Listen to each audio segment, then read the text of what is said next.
Today we're going to be talking about the new Mayday album, Minute to Midnight. I don't know when exactly you'll be seeing this clip, so maybe it came out like 3 months ago. I don't know, that depends on Rek. But alright, getting right into it. It starts off with a musical intro, which doesn't do too much for me, but there's not really much there to do anything. I don't know. It leads nicely into the first actual song though, Minute to Midnight. These first two tracks, Minute to Midnight and Make Noise, they're not very indicative of what the rest of the album sounds like, in my opinion. And in that sense, I feel like they kind of set you up for an album that you don't actually end up getting. But we'll discuss that a little bit more later. The song Minute to Midnight, it's a very, in-your-face, more classic hip-hop record with Wrek, slaughtering a verse and admittedly a bit of a lackluster hook.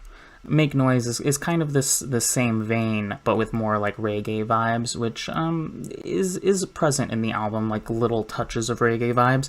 So it's a little bit closer to representing the album. But overall, they're very just straightforward, like in-your-face hip-hop tracks, which doesn't really show like what this album becomes. And songs like, See You Smile, Hard to Leave, Words Get in the Way, that then follow, are much more indicative of the album, and they're this very like more poppy R&B tracks with more singing and just kind of more about the vibes rather than like we're rippity rapping. and of course these are just overall really strong songs. I think this style of song was very strong for Mayday on this project. See You Smile is just very Gorillaz vibes, a little bit of Outkast vibes, and is overall just really feel good, very groovy. Words Get in the Way in a similar vein, just being very catchy, very groovy, just something you want to go back and listen to. Hard to Leave, a little more R&B-ish, but still like very good song to just vibe on a like Sunday afternoon or something.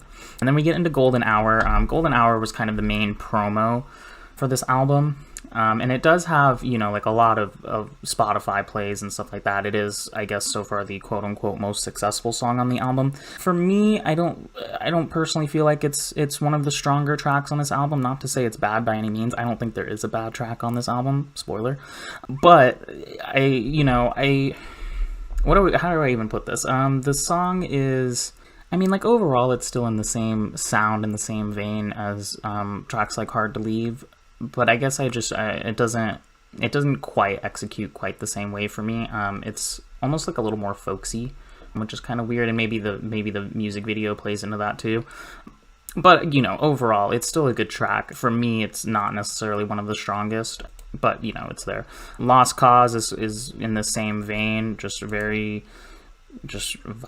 track that's pretty catchy, and it's a good like Sunday afternoon listening track. And then we get to All In, which is going kind of back to that in-your-face hip-hop sound.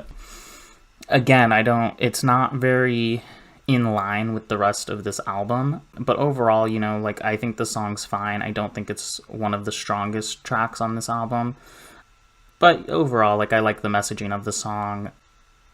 The raps are good. It's all good overall, but it feels a little out of place, this album. Especially like with the placement. I don't know where else you place it, but it's just kind of in the middle of all these very like vibey, poppy kind of R&B tracks, and it feels a little out of place in that sense. And then getting into Let You Tell It, again, another just very vibey kind of R&B track, more reggae vibes on this one as well, especially with like Burns's second half of his verse where he's kind of doing this reggae style singing.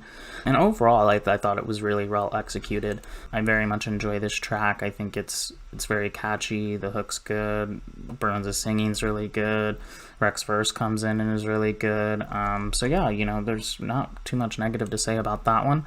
And then we get to Flatline. Again, it's just a sound that's like not what the rest of the album sounds like, so it feels a little out of place, but that's not a bag on the song. The song itself is good. I do wish that the scratches that were kind of initially planned for the song would have made it into the song. I think that would have helped a lot with the hook, because the hook is kind of lackluster, again, kind of like Minute to Midnight was, where you know, like it serves its purpose, but it's not particularly catchy. It doesn't stick in your head, and it doesn't make you like itch to go back for it like some of the other songs do. It's, you know, it's another aggressive in-your-face hip-hop track, which, you know, it's a little out of place, but isn't necessarily bad or anything like that. Next we get to One Eye Open. Again, kind of reggae, R&B vibes. This one, it's a good song overall. It wasn't as strong as some of the other tracks that were in this same style of sound. But yeah, there's really, it's hard to find like negatives to say about these tracks, to be completely honest. I mean, they're either, you know, spectacular, or they're just kind of good and you're like, okay, yeah, this is cool, like I can vibe to this, or it's like, oh my god, like I gotta repeat this shit. And the next track is Flowers. This track is a little out of place too, but it fits better than the in-your-face aggressive hip-hop tracks. And the song, again, it's probably not one of my tops, but it's a good song overall. You know, just about Mayday not really getting the props they deserve, and I think we all probably agree with that.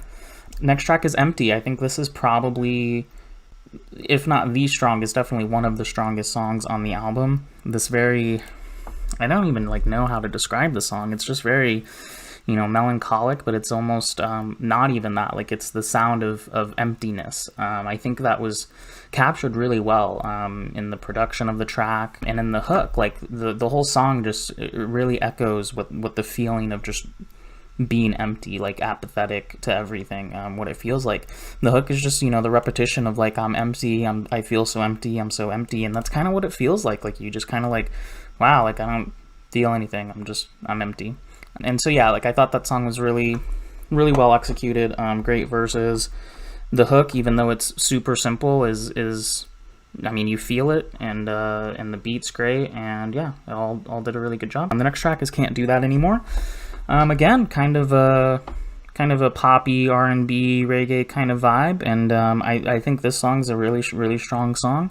I think Rek's little intro verse with you know, walking up to the judge and you don't know what to say, everything I did before has led me to today, I think all of that's like really strong.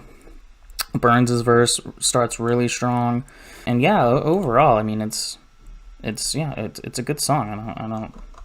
Can't really say too much else. Next up is Get There. Again, kind of in the same vein of kind of an R&B-ish track, but it's a little bit more slower. And it's, you know, another really strong song. I really like Burns' verse with the whole praying to God for a vision, read the secret for wisdom, schooled amongst the religious, but raised by witches and wolves, and like all of that stuff I thought was really strong.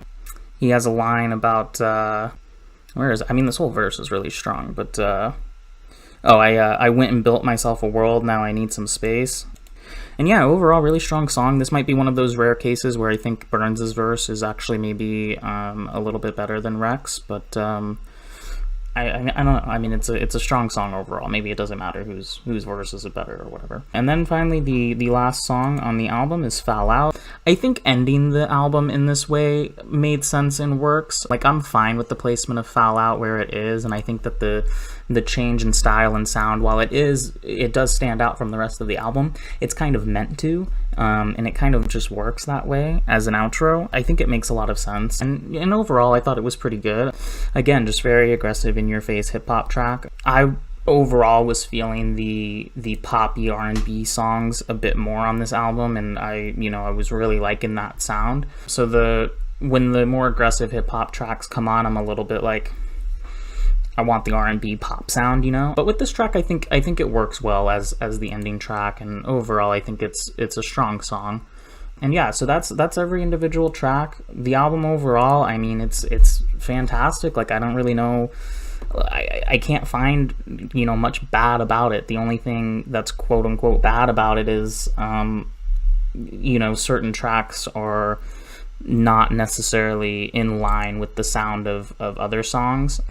But, there's lots of arguments you can make for that. Like, It's just who Mayday is. They bend genres and they bend sounds, and maybe this album's a little more indicative of who Mayday is overall. And certainly that aggressive in-your-face hip-hop is part of that. You could also say that this album's very representative of 2020, and so it's a little all over the place, and you need a little bit of that aggressive hip-hop because that was part of the aesthetic of 2020. I think those arguments are fair. I think they're valid, but I don't know. That's it. I mean, I'm really just grasping at straws to try and find something bad, honestly. This album's fantastic. It's if it's not the best Mayday album, it is definitely number 2 or number 3. I mean, it's right up there. Every single song is worth listening to and worth adding to the playlist, and maybe some songs you're gonna vibe with and want to go back to more and more and more.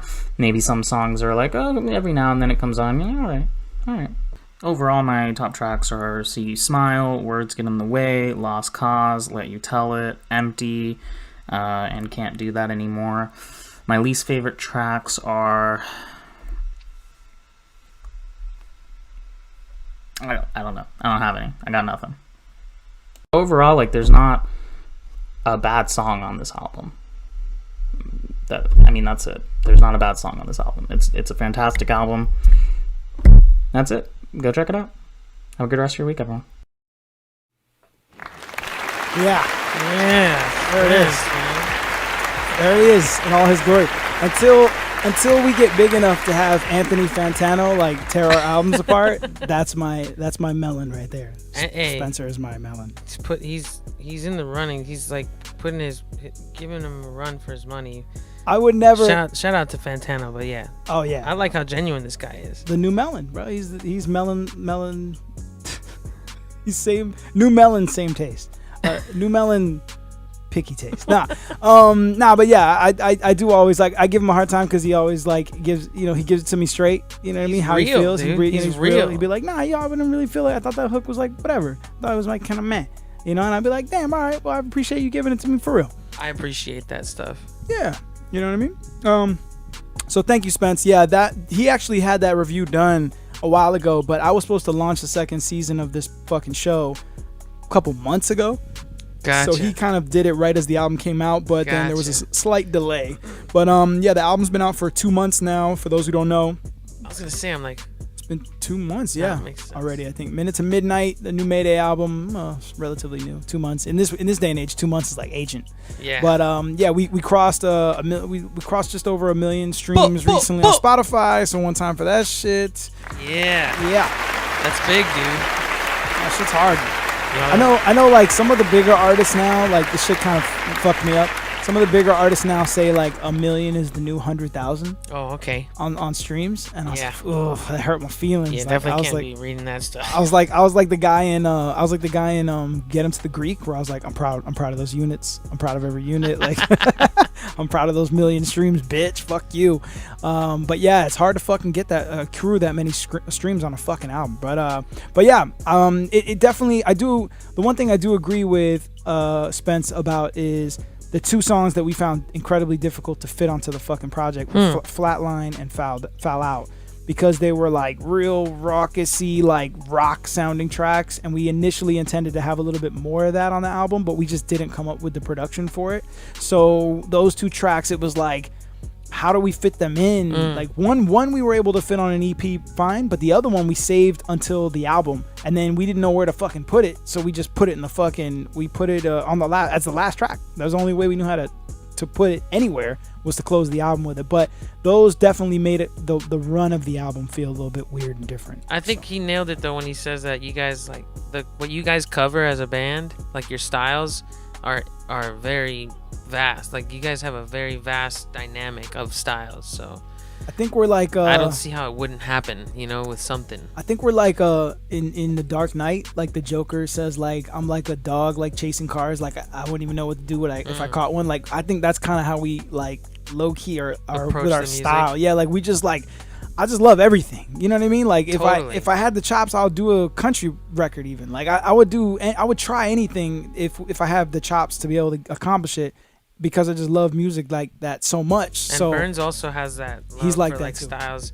Absolutely. It's very apparent. I think it's obviously something that a lot of people pick up easily from you guys, but I think that's part of the strengths, dude. Like, and it's more a nowadays thing. Like, it is hard to find music that sticks to one specific genre, but yeah, fuck that. Like, why when you have the want or the feel to like make things like different, you know, like y'all kill it in many different ways. So thank you, bro. that's what I think he's right with that, with the styles and the flavors, but I don't see how that wouldn't happen with you guys, you know.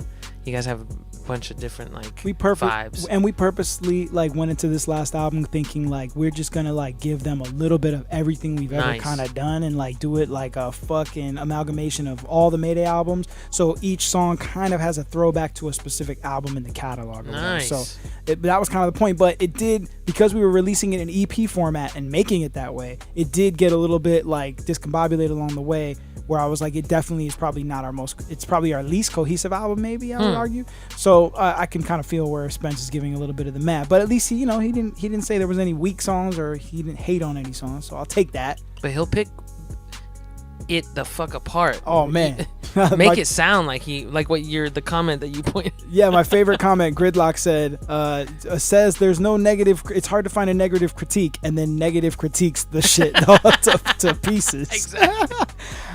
Hey, but that's the dude. Like, I'm serious. Like, maybe not all the time, but that's the kind of dude you want, even in the studio sometimes, where like you want to make sure that you're not like just on one. You know what I mean? Like, yeah, you are trying to come across to some people. So I don't fully believe in that idea of like, oh, we're making this for us. We're not making this for people. This is for us. No, there's a big part of it that it has to be for yourself. It's good to have perspective as well, because yeah, there is such a thing as being like too close to the painting. You know what I mean? And sometimes you need somebody who's like stepped back from it to say, hey, yo, wouldn't it be cool if you guys did this, that, and that, right? And be like, all right, cool. But you have to be real. It's difficult to get to that position because you have to have a certain like tact to pull that off good. Because I've had people come into the studio before and try to offer up shit, and it's not. It has to be done just so gently and right at the moment. Because otherwise you're like, bitch, who the fuck are you? You definitely don't want that guy in the studio when they didn't invite them, when they just like